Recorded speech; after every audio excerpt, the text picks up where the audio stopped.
मेरठ के निजी अस्पतालों में चल रही लूट खसोट के खिलाफ सोमवार से विधायक अतुल प्रधान के नेतृत्व में कलेक्ट्रेट परिसर में अनशन शुरू हो गया।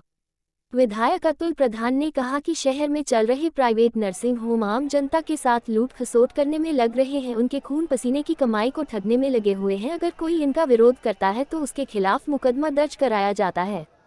उन्होंने प्रतिनिधि होने के नाते जनता की आवाज को उठाया तो उनके खिलाफ मुकदमा दर्ज कर दिया गया। उन्होंने साफ कहा कि जब तक ऐसे अस्पतालों के खिलाफ पुलिस प्रशासन की ओर से कड़ी कार्रवाई नहीं की जाती तब तक उनका आवरण अनशन जारी रहेगा। लेकर ये मुद्दा सिर्फ एक है, जो कमजोर गरीब किसान आम आदमी की जेब पर डाका डाला जा रहा है। एक तरीके से चोरी और लूट की जा रही है प्राइवेट अस्पतालों के नाम पर। जहां सरकारी अस्पतालों में इलाज बेहतर नहीं मिल पा रहा, वहां पर इलाज सुनिश्चित नहीं हो पा रहा, उसके कारण से लोग प्राइवेट अस्पतालों में जाते हैं। हालांकि पूरी तरीके से सरकार विफल रही है। अभी डेंगू के इलाज में टाइफाइड चिकनगुनिया चला, ऐसा कोई गांव नहीं है जो पूरे के पूरे गांव में बुखार ना आए हो। हमारे कपसाड़ के भी साथी कई यहाँ पर हैं, बैठे हैं, और आसपास के एक गांव में तो 60 लोगों की जानें चली गई। प्रशासन पूरी तरह विफल रहा। पूरे प्रदेश में कोरोना से भी ज्यादा मौतें हुई और सरकारी आंकड़े में लगभग 30,000 लोगों को डेंगू माना। असल में तो हुआ लाखों लोगों को, जाने गई हजारों में, लेकिन उसके बावजूद भी प्रशासन नहीं चेता। और प्रशासन का जो काम करने का तरीका था वो सीधा ये था कि प्राइवेट अस्पतालों की तरफ चले जाइए। और जहां प्राइवेट अस्पतालों की तरफ लोग पहुंच रहे थे तो प्राइवेट अस्पतालों में इस समय जांच के नाम पर, दवाइयों के नाम पर, विजिट के नाम पर और तमाम तरीके से एक ऐसा काकस बना हुआ है जिसमें लाखों लाखों के बिल वसूल लिए जा रहे हैं। जनता हलकान फिर रही है। लोग जब भी नहीं बच पा रहे उसके बाद में मौतें हो जाती हैं, फिर ऊपर से उनका व्यवहार बहुत खराब है। हमारा सीधा कहना है कि प्रशासन बंदोबस्त करे ऐसे लोगों का जिनके साथ ऐसी जाति हो रही है।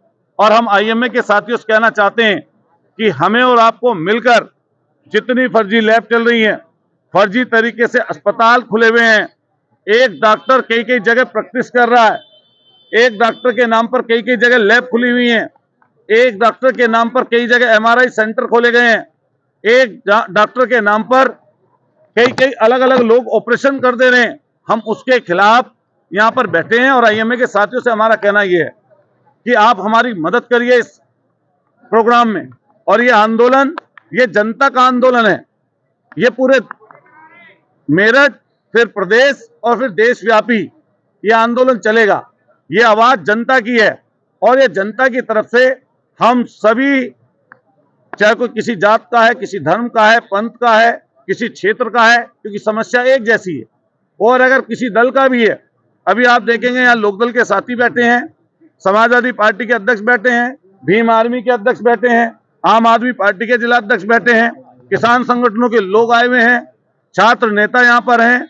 यहाँ पर अलग अलग जात के संगठनों भी हमारी भागीदारी हमें दे रहे हैं।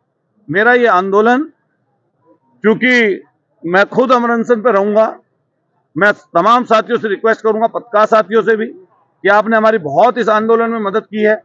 क्योंकि हम पीड़ित व्यक्ति की तरफ से हैं, आप सब लोग भी इस मेरठ के रहने वाले हैं और यहीं पर अच्छी चीजें हों, बेहतर चीजें हों, उसके लिए हम और आप सब लोग प्रयास कर रहे हैं। और ये लड़ाई कैसे आगे बढ़े उसमें आपके सहयोग की जरूरत हम लोगों को पड़ेगी।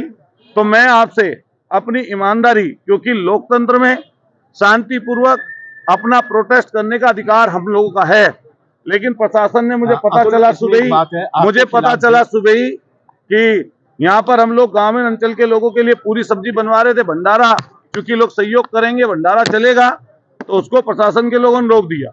हम लोगों ने, कई लड़कों ने जो होर्डिंग पोस्टर लगाए उसको उतरवा दिया सरकार के लोगों ने। अभी पता चला कि माइक पर भी पाबंदी लगा रहे हैं।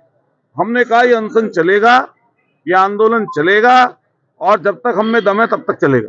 अच्छा, आपकी एक नर्सिंग होम वर्सेस अतुल प्रधान हो रहा था, उन्होंने आपके खिलाफ रिपोर्ट दर्ज कराई जिसमें आपके खिलाफ चार्जशीट हुई, तो ये पर्सनल से लेकर अब देखिए ऐसा है, पर्सनल जब भी कुछ नहीं था। मैं अपने बच्चे का इलाज कराने वहां पर नहीं गया, मैं अपने घर वालों का किसी का अपना इलाज कराने उनसे फ्री में नहीं गया था।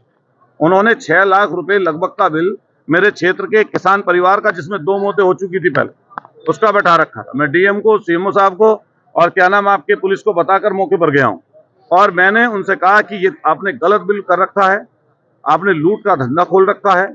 उसके बाद में हुआ ये कि उन्होंने हमारे ऊपर एफआईआर दर्ज करा दी, एफआईआर में एफआईआर लग गई, फिर चार्जशीट लग गई और उसके बाद वो कोर्ट में मुकदमा है, हम उसको लड़ेंगे। तो हमारी उससे थोड़ी ना लड़ाई है, वो लड़ाई प्रशासन की उनकी चल रही है। भाई अभी मेरठ विकास प्राधिकरण ने उन्हें नोटिस दिया, तो उसका नोटिस का जवाब दें। मैं जैसे कोर्ट में जवाब दूंगा, मेरे ऊपर प्रशासन ने मुकदमा दर्ज किया, मैं कोर्ट में लड़ूंगा। अगर उन्होंने गलती अपने अस्पताल में कर रखी है तो वो भुगतेंगे। अच्छा, अमर अनशन कब तक चलेगा आपका और किस बात पर ये समाप्त हो सकता है? अच्छा ये बताओ, हमारी जो मांगे हैं उन मांगों पर सरकार विचार करे, प्रशासन विचार करे और फिर अपने लोगों से बात करें हम लोग, लेकिन वो बातें आगे चलें। लेकिन इनकी मर्जी के तो बहुत सालों से चलता आ रहा है ना ये लूट का धंधा। एक सवाल है मेरा, विधानसभा में अखिलेश जी ने ये मामला उठाया, आपने उठाया, लेकिन जिस तरीके से भाजपा ने उसका काउंटर करा, पूरी तरीके से आप लोगों के आरोपों को नकार दिया। नहीं, स्वास्थ्य मंत्री अच्छा भी खड़े हो गए थे। भाजपा का काम क्या है? स्वास्थ्य मंत्री ने भाजपा वर्सेस सपा तो नहीं नहीं, स्वास्थ्य मंत्री ने तो उसकी कमेटी बैठाई थी, जांच कमेटी। मैंने थोड़ा ना जांच के लिए बोला था, मेरे खुद के ट्वीट पर स्वास्थ्य मंत्री जी ने 3 सदस्यीय कमेटी बनाई थी और 3 सदस्यीय कमेटी में ये निर्णय, अभी उसका निर्णय आया था कमेटी का कि यहाँ पर बाउंसर खड़े हैं, लोगों के साथ अभद्र व्यवहार करते हैं, ये कोर्ट से दवाई दे रहे हैं। तो उस कमेटी पर अब तक उन्होंने क्या किया, इसका जवाब दें। और फिर जहां तक पक्ष विपक्ष की बात है, वो सरकार में है, हम उनसे जवाब मांगेंगे। हम विपक्ष में हैं, वो सरकार में है, तो उसका हमको पूरा कर दें। और ऐसी तमाम लोग अभी आपको मिलेंगे। अभी ये साथी खड़े हैं, ये बोलेंगे अभी न्यूट्रीमा के सताए हुए और लोगों के सताए हुए सारे अस्पतालों के मिलेंगे। और हम आपके माध्यम से कहना चाहते हैं, जितने भी ऐसे सताए हुए परेशान दिक्कत वाले लोग हैं, सब आए और इस यज्ञ से, जो आंदोलन चल रहा है, यज्ञ शुरू भी होता है, तो अपनी आहुति दें और अपने बारे में जानकारी दें और ये आंदोलन चले।